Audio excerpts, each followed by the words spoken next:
Good morning, people. Welcome to the month of August. Wow. 4 more months, man. Guys, 4 more months. Anyways, never late than never. If you've wanted at the beginning of this year to start that business and you're yet to start for many reasons, it's never too late. Still got 4 more months to achieve that resolution you set for to do coming into 2021. Now, I've gotten a lot of requests to speak about startup cost, and that's what I quickly want to address this morning. What it takes to start up a business as a young entrepreneur. There are some certain things that you need to factor in, and I would like to first and foremost let everybody understand there's really no amount of money that you can attribute, because different industries require different startup costs. Okay, most consultants really can start up their business for as low as $1,000, because pretty much all you need is internet connection and a laptop, and you're ready to go. But if you're planning to do retail, then there are other costs associated to starting up. You probably need to get a location. You probably need to get staff. You need to get inventory. So there are all kinds of different requirements when you want to start up a business. But they all have the same steps you have to take. First thing first is you need to factor in your equipment cost. And your equipment cost will be subject to what kind of industry you want to do. What kind of industry you want to partake in. The next thing you need to do, which is very important, is to register the company. And different countries have different costs for registering your business. But it is very important that you do register your business. Either you register a business name, you register sole proprietorship, or you can register a private limited liability company or an incorporation. It all depends on, like I said, what you're trying to do. Next thing is identify your workspace requirement. Your workspace requirement will be dependent also on the industry.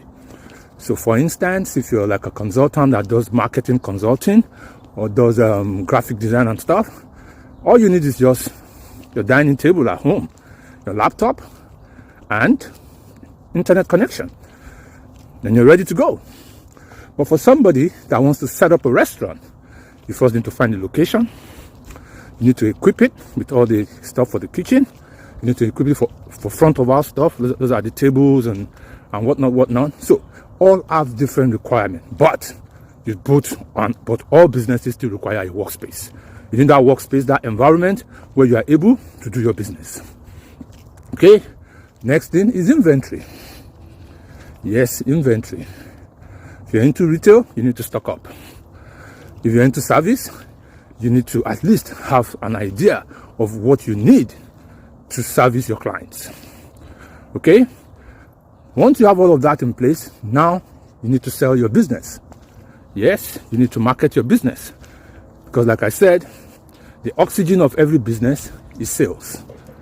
Without sales, there is no oxygen, there's no life in that business. So next thing is you have to make sure you start to market your business so that sales and revenue can come in. Because without this, you cannot survive. Yep, you can't survive. So the next thing is your marketing budget. Based on whatever you're trying to do will determine how much budget you also want to spend. Okay?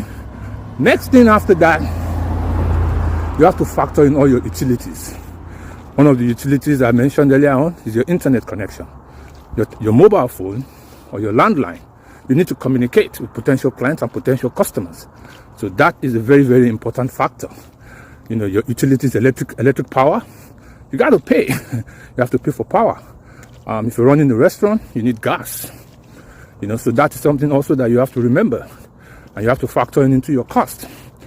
After that, very important is insurance. How do you insure your business for those uncertainties that you're not prepared for, so that you don't go and run into a legal suit and you don't have enough money or capital to handle it? So I always am sure and always encourage every business person, when you're trying to set up a business, please guys, factor in insurance. Yes, it may sound cliche, but it's very, very, very important. After that, make sure you administer the business properly. understand all the tax implications for your business, set up a proper accounting system, and make sure you have a legal representation and legal backing. It's always cheaper to sign up a retainership with a law firm. This will always be based on your level of business, but trust me, you are better off to have them on a retainer than not to have them at all. Because when you don't have a legal retainership contract in place, and you now start to form or get into a situation where you have to start to, engage legal people, and you're working, as a working client is more expensive. Yes, it's more expensive. And there are other options. Like in Canada here, we have what we call Legal Shield. For about as low as $49 a month, they will help you, review contracts, look at things and give you legal advice. It's cheaper for you than, because if you just walk into any law firm and try to review a contract, it can cost you as much as $800 per contract. So, I believe making sure you have legal representation is very important. Tax implication is another thing that can kill your business. So make sure that you have or you set up your tax system properly so you don't fall into a problem. Another important factor for businesses that will have to, that will be required to have staff is payroll. Make sure you have your payroll set up properly. When I say set up properly, there is payroll deductions. Most countries have what we call payroll deductions. You must understand this because this can get into problems with the authorities.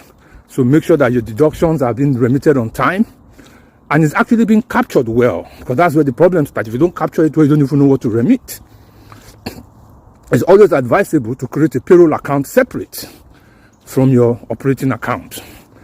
And last but not the least is identifying your operating cost. For a new business, I always encourage my clients and everybody to make sure that you have at least 3 months of your operating costs covered. That means cost of your utilities for the next 3 months, the cost of your workspace, payroll, insurance, utilities, marketing, all of the things I've mentioned above.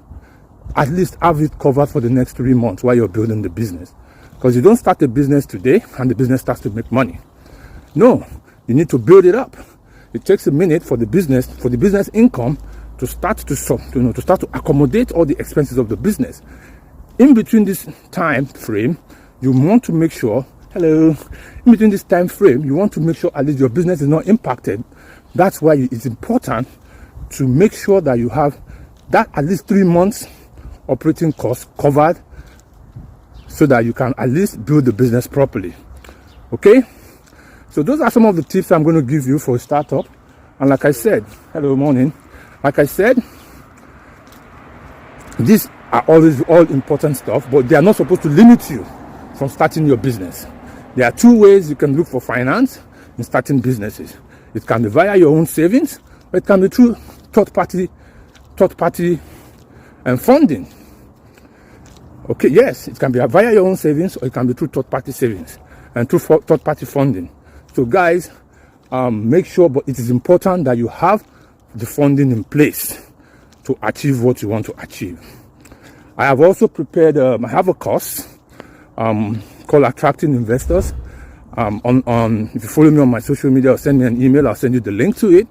And that course will also be able to help you develop a business pitch that you can use to attract investors.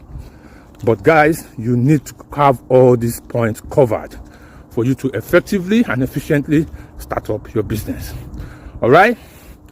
Enjoy the rest of the week. It's going to be a very good week. Next on Wednesday, I'm going to be talking about mindset of abundance and mindset of scarcity.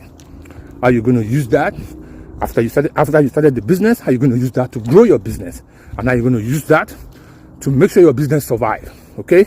So stay tuned for that, and I hope to see you all on Wednesday. Stay blessed. It's The Switch.